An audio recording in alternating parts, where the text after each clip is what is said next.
all my friends, students in NSC physics class by doctor Hamid sir. दोस्तों, आज हमारा 12th physics का third chapter Gauss's theorem and its application का अगला class होने जा रहा है। उम्मीद है कि पिछले क्लास में मैंने जो पढ़ाया था उसे आपने अच्छे से पढ़ लिया होगा। दोस्तों, अब आपके बोर्ड एग्जाम में बहुत कम समय बचे हुए हैं। अब आपके पास सिर्फ एक ही रास्ता है, वो ऑनलाइन क्लासेस। इसे आप खूब अच्छे से पढ़ें। ऑनलाइन क्लास में आपको तो एक फायदा तो और भी है कि अगर आप एक बार नहीं समझ पाते हैं तो वीडियो को आप रिप्ले करके देखें। 1 टाइम्स, 2 टाइम्स, 3 टाइम्स, 4 टाइम्स, जितनी बार आप समझना चाहें आप समझ सकते हैं। क्लासेस में क्या होता है, एक बार हमने समझा दिया, बोर्ड मिट गया, काम खत्म हो गया। लेकिन ये तो मिटता नहीं है, आपका सेव है। आप जितनी बार इसे देखना चाहें इसे आप देख सकते हैं, समझ सकते हैं। इसमें दोस्तों ये बहुत ही इंपॉर्टेंट टॉपिक है और आपके पूरे जीवन का ये टर्निंग पॉइंट है। आप इसे ज्यादा से ज्यादा है ना पूरे वीडियो को देखें। कोई गेम खिलौना नहीं है, फिल्म नहीं कि आधा देखा आधा छोड़ दिया। पूरा वीडियो देखें और ज्यादा से ज्यादा इसे शेयर करें, लाइक करें, सब्सक्राइब करें, अपने दोस्तों का भी ख्याल रखें। तो दोस्तों आगे बढ़ते हैं। पिछले क्लास में मैंने गॉस थ्योरम, इट्स एप्लीकेशंस और उसमें बहुत सारे इंपॉर्टेंट ऑब्जेक्टिव क्वेश्चंस दिए थे। बहुत खुशी की बात है, इस बार तो खासकर बहुत सारे लड़कों ने YouTube के कमेंट बॉक्स पे जाकर इसका आंसर दिया। आपको पता है 50% ऑब्जेक्टिव है, लेकिन कुछ लोग इतने सुस्त हैं कि वो इतना आसान क्वेश्चंस का आंसर भी YouTube पे देकर देना नहीं चाहते हैं। कुछ दोस्तों एक्टिव बने, कब तक डिसएक्टिव रहेंगे, है ना। जमाना कितना आगे निकल गया है। आप अपने ना जो भी सवाल दिए जाते हैं, होमवर्क दिए जाते हैं, उनका जरूर आप जो है आंसर YouTube के कमेंट बॉक्स में जाएं, अपने प्रॉब्लम को भी हमसे साझा करें। दोस्तों हम आगे बढ़ते हैं। पिछले वीडियो में कंप्लेन आ रहा था कि बीच में थोड़ा वीडियो खराब है, उसमें मोबाइल गिर गया था, इसके कारण ये प्रॉब्लम आया, लेकिन थोड़ा देर गड़बड़ है। फिर आप आगे देखें तो वीडियो पूरा ठीक है। उसमें लास्ट में ऑब्जेक्टिव क्वेश्चंस भी दिए गए, उसे भी देखें। और जिन लोगों ने अभी तक उन ऑब्जेक्टिव क्वेश्चंस का आंसर नहीं दिया है वो जरूर यूट्यूब के कमेंट बॉक्स पे जाकर उसका आंसर दें। तो दोस्तों आज मैं आपको गॉसेस थ्योरम का एप्लीकेशंस बताने जा रहा हूं, एप्लीकेशंस ऑफ गॉसेस थ्योरम। लेकिन एप्लीकेशंस पढ़ने के लिए सबसे पहले आपको गॉसियन सरफेस पढ़ना होगा। नाम से समझ गए होंगे गॉसियन सरफेस क्या होगा। एक ऐसा सरफेस जिसके हर पॉइंट का एक ऐसा सरफेस जिसपे आप गॉस थ्योरम लगा सकते हैं, गॉस थ्योरम अप्लाई कर सकते हैं, उसी का नाम होता है गॉसियन सरफेस। तो गॉस थ्योरम के लिए कंडीशन क्या था, फॉर एनी क्लोज सरफेस। तो किसी भी क्लोज सरफेस को ही हम गॉसियन सरफेस कहते हैं। किसी भी क्लोज सरफेस को ही हम गॉसियन सरफेस कहते हैं। ये कोई स्फेरिकल सरफेस हो सकता है, कोई सिलिंड्रिकल सरफेस हो सकता है, क्यूबिकल सरफेस हो सकता है। Any close surface is called Gaussian surface. Any closed surface, any closed surface in which we can apply Gauss theorem. Gauss's theorem is called Gaussian surface.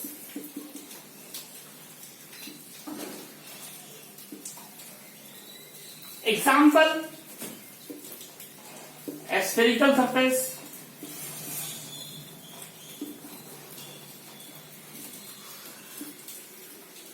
cylindrical surface,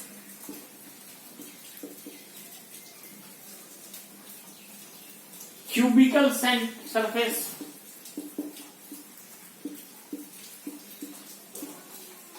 note में एक point यहां पे याद रखें कि for any Gaussian surface for any Gaussian surface, electric field intensity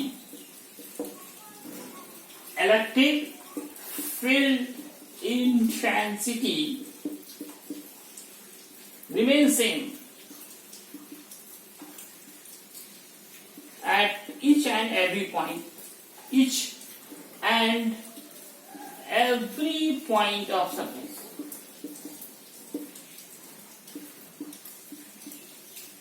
While electric flux is directed vertically outward.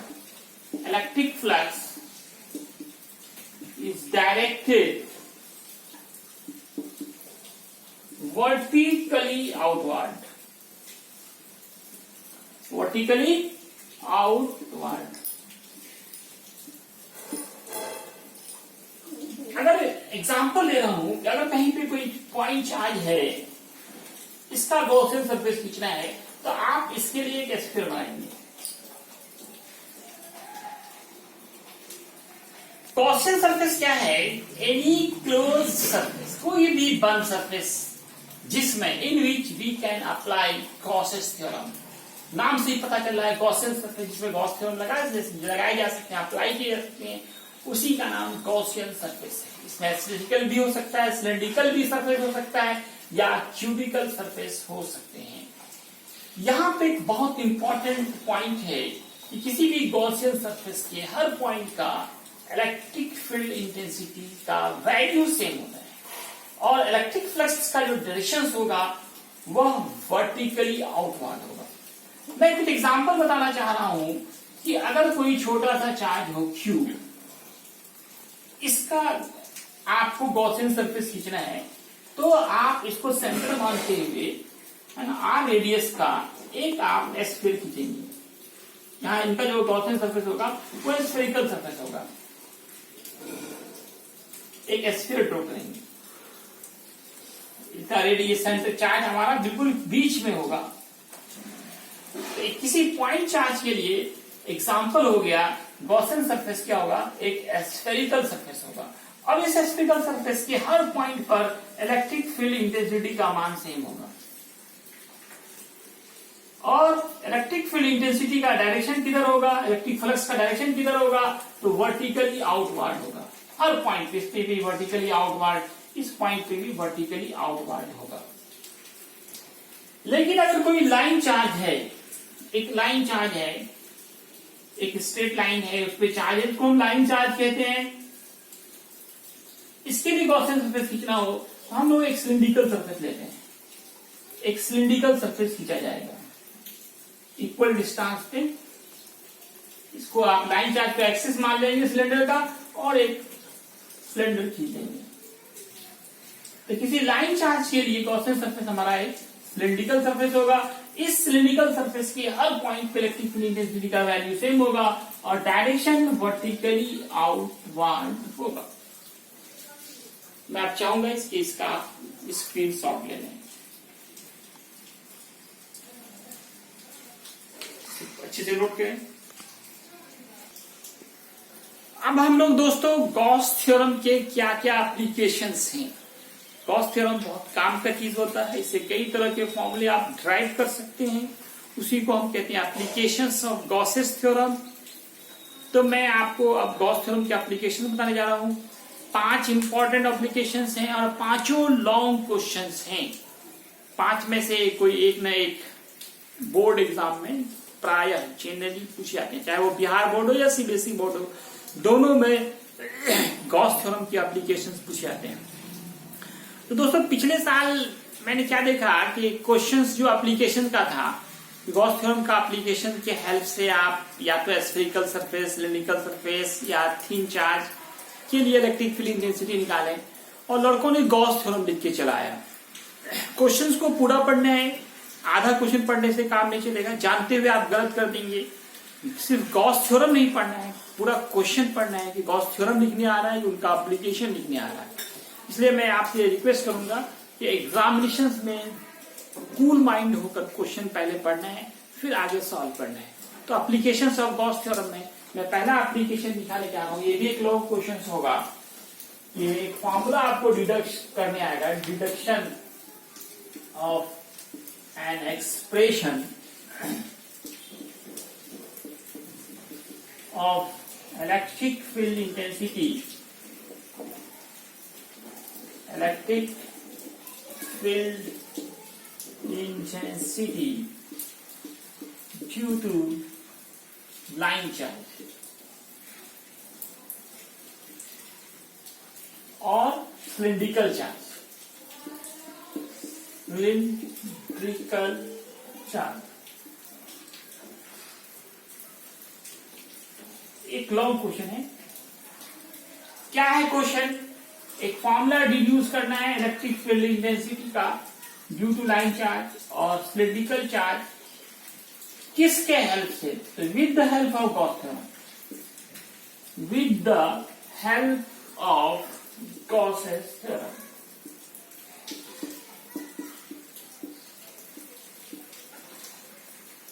यही आपका question होगा। क्वेश्चन में थोड़ा सा सिर्फ चेंजिंग होगा कि deduce an expression of electric field intensity due to line charge.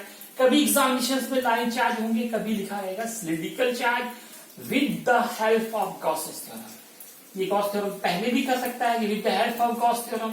तो लड़का सिर्फ गॉस थ्योरम पे ध्यान देता है और गॉस थ्योरम लिख के आ जाता है। इस क्वेश्चन में तो गॉस थ्योरम नहीं लिखनी है। गॉस थ्योरम का यूज करते हुए हमें किसी लाइन चार्ज के लिए उसके आसपास के किसी पॉइंट पे इलेक्ट्रिक फील्ड इंटेंसिटी निकालनी है। तो दोस्तों सबसे पहले इसमें हम लोग एक फिगर बनाएंगे। जब इसे रिड्यूस करेंगे तो एक लाइन चार्ज ले लेंगे, या कोई पतला सिलिंड्रिकल चार्ज भी ले सकते हैं, थिन सिलिंड्रिकल चार्ज। कोई पतला सिलेंडर है उसको भी जस्ट लाइक आप और यहाँ पे थिन कर सकते हैं, थिन सिलिंड्रिकल चार्ज। तो कोई पतला सिलेंडर जो है वो जस्ट लाइक आपको स्ट्रेट लाइन ही दिखेगा। तो कोई लाइन चार्ज, इसको हम लाइन चार्ज कहेंगे। मान लो ये भी हमारा एक लाइन चार्ज है। इसके आसपास में कहीं पे एक पॉइंट है P। इस पॉइंट पे आपको E निकालना है। What will be E? Electric field intensity का यहाँ पे क्या फॉर्मूला होगा? ये दूरी R मान ली जाए। आपको इलेक्ट्रिक फील्ड इंटेंसिटी का वैल्यू निकालना, E पॉइंट पे क्या होगा? तो दोस्तों किसके हेल्प से निकालना है? यहाँ पे देखिए क्लियर लिखा हुआ with the help of Gauss's theorem. आप गॉस थ्योरम के हेल्प से निकालना है। यहाँ पे गॉस थ्योरम अप्लाई करना है। इसके लिए आपको सबसे पहले, आप जानते हो कि गॉस थ्योरम लगाने के लिए सबसे पहले कोई क्लोज सरफेस चाहिए, कोई गॉसियन सरफेस। तो पीछे मैंने बताया कि अगर कोई लाइन चार्ज हो तो क्या होगा? सिलिंड्रिकल होगा। तो हम लोग इसको लाइन चार्ज को एक्सिस मानते हुए, आर को रेडियस मानते हुए एक हम लोग सिलेंडर ड्रॉ करेंगे। क्या ड्रॉ करेंगे? एक सिलेंडर।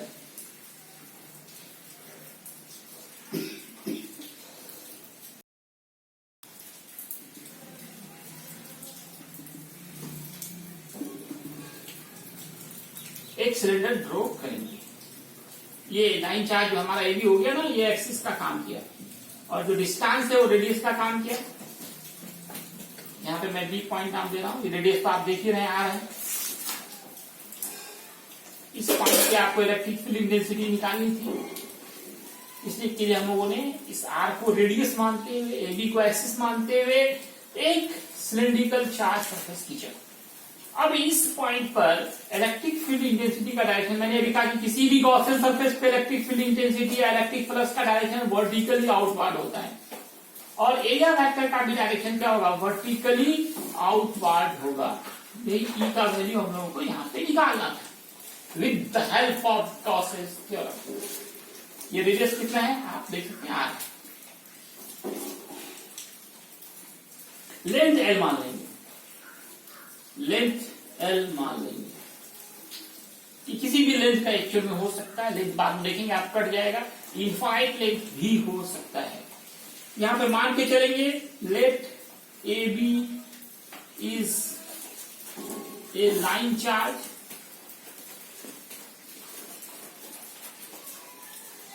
और थिन चार्ज सिलेंडर, ये भी कह सकते हैं thin charge cylinder of radius of length L, length की बात करेंगे, लेंथ एल। एक पॉइंट आप देख रहे हैं, लेंथ एल। अच्छा, linear charge density, linear charge density is lambda, linear charge density is lambda. और फिर क्या देख रहे हैं, एक पॉइंट है, एक पॉइंट P जो है वो लाई कर रहा है एट r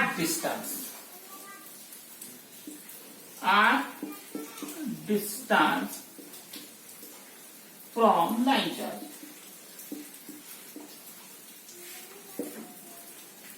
इसी पॉइंट P पे हम लोगों को इलेक्ट्रिक फील्ड इंटेंसिटी निकालने हैं with the help of Gauss theorem. इसके लिए हम लोग सबसे पहले वी ड्रॉ एक Gaussian cylindrical surface, we draw a Gaussian cylindrical surface of radius r, r and length l. Then according to Gauss theorem,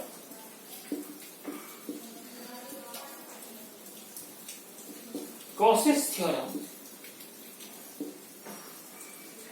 आपने क्या पढ़ा था, phi equal q by epsilon naught पढ़ा था दोस्तों, याद है ना ये फॉर्मूला, इलेक्ट्रिक फ्लक्स का फॉर्मूला। फाई क्या होता है, इलेक्ट्रिक फ्लक्स। गॉस थ्योरम पिछले क्लास में जो पढ़ा था आपने, गॉस थ्योरम इलेक्ट्रिक फ्लक्स की जानकारी देता है, किसी क्लोज सरफेस का इलेक्ट्रिक फ्लक्स। फाई इक्वल क्या होता है, क्यू बाई एप्सिलॉन नॉट। और फाई का फॉर्मूला याद किए दोस्तों, आपने क्या पढ़ा था, ये कॉस थीटा, ई ए कॉस थीटा। और क्यू को हम लोग लिख सकते हैं लैम्डा इंटू एल। कहां से दोस्तों, याद करें, मैंने पहले चैप्टर में लीनियर डेंसिटी ऑफ चार्ज पढ़ाया था। Linear density of charge which is noted by lambda, which formula is Q by L. By cross multiplication Q will be lambda into L. और ई का मान आपको निकालना है। ए क्या होगा, surface area of cylinder. Theta figure में देख सकते हैं वो 0 डिग्री होगा। तो मैं पहले चाहूंगा इसका स्क्रीनशॉट लिया जाए, आप इसे पूरे अच्छे से नोट करें, नजदीक से लिया जाए अच्छे से, कोई प्रॉब्लम ना हो स्टूडेंट्स को। आपको इन्वर्टेड कॉमा से कहते हैं। तो दोस्तों अभी तक हम लोगों ने क्या काम किया, क्या लिखा, ई ए कॉस थीटा। आप फिगर में देख सकते हैं थीटा 0 होगा, सेम डायरेक्शन में है ई और ए। इधर क्या देखा, लैम्डा इंटू एल। नीचे क्या देखा, एप्सिलॉन नॉट। अब a surface area of cylinder, curve surface area लेंगे यहाँ पे, 2 पाई आर एच होता है, आर एल करेंगे, cos 0 का मान पुट करेंगे, इधर लैम्डा इंटू एल, ये एल एल कैंसिल, तो क्या बच गए दोस्तों, E 2 pi R lambda by epsilon naught. इस तरह से ई का फॉर्मूला आ गया, lambda by 2 pi epsilon naught into R. यही हमारा फाइनल फॉर्मूला निकल गया। कितनी आसानी से, सिर्फ 5, 6, 7 लाइन में ही हमारा ये फॉर्मूला, बहुत आसान, लेकिन लॉन्ग क्वेश्चन में पूछे गए हैं। आप देख सकते हैं पिछला क्वेश्चन में, बस इतना ही करना है। 5 मार्क्स का क्वेश्चन कितना आसान है, बस 1-2 बार आपको रिपीट करने की जरूरत है ना। 1-2 बार इसको आप खुद से लिखें। एक बार आप देखा वीडियो, फिर इसको आप छिपा कर फिर से खुद से लिखें। आप पढ़ाई का रूल ही है, 2 बार 3 बार 4 बार को लिखें, लिखने से बात समझ में आती है। इसको फिर आप चाहे तो थोड़ा अरेंज कर सकते हैं न्यूमेरिकल्स में, 2 पाई एप्सिलॉन नॉट रखने पे आपको थोड़ा कैलकुलेशन टफ होगा। इसको थोड़ा सा आप चेंज कर सकते हैं। यहाँ पे क्या चेंज कर सकते हैं कि 2 से ऊपर नीचे मल्टीप्लाई कर दीजिए, इससे कोई फर्क नहीं पड़ेगा। पड़ेगा कोई नहीं पड़ेगा। फायदा क्या होगा? तो 2 इंटू 2 4 हो गया, तो 2 lambda by 4 pi epsilon naught into R आया। इससे क्या होगा कि आप 1 बाई 4 पाई एप्सिलॉन नॉट को अलग कर देंगे, तो 2 लेमडा बाई आर। तो अब न्यूमेरिकल्स बनाना आसान होगा, क्योंकि इसका मान आपको याद है 9 into 10 to the power 9 2 lambda by R. Objective का जमाना है, हो सकता है ऑब्जेक्टिव में ये ऑप्शन ना डाल के ये ऑप्शन दे, तो हमें तो हर तरह से प्रिपेयर्ड रहना है।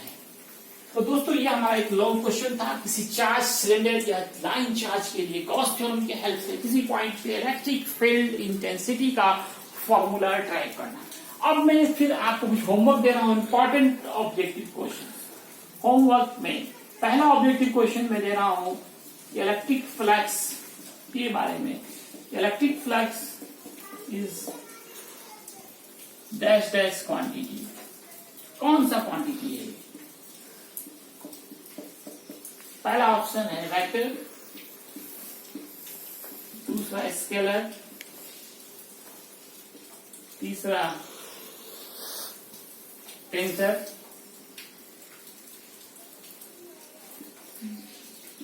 चौथा नॉन। या बोथ कर दो। टेंशन टू के लिए आपको नहीं पढ़ना है, तो आगे आप रेशियो में जाएंगे तो टेंशन नहीं। Next question, for any line charge,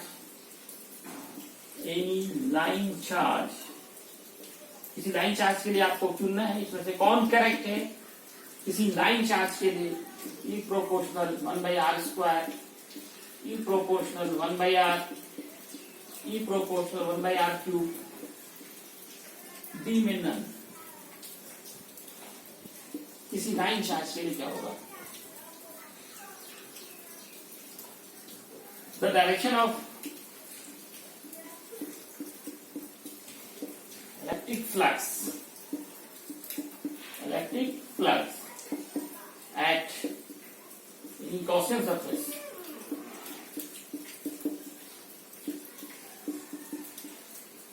A option vertically inward,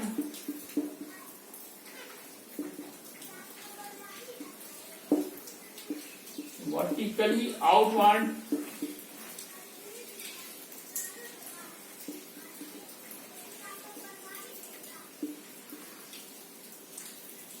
maybe any direction,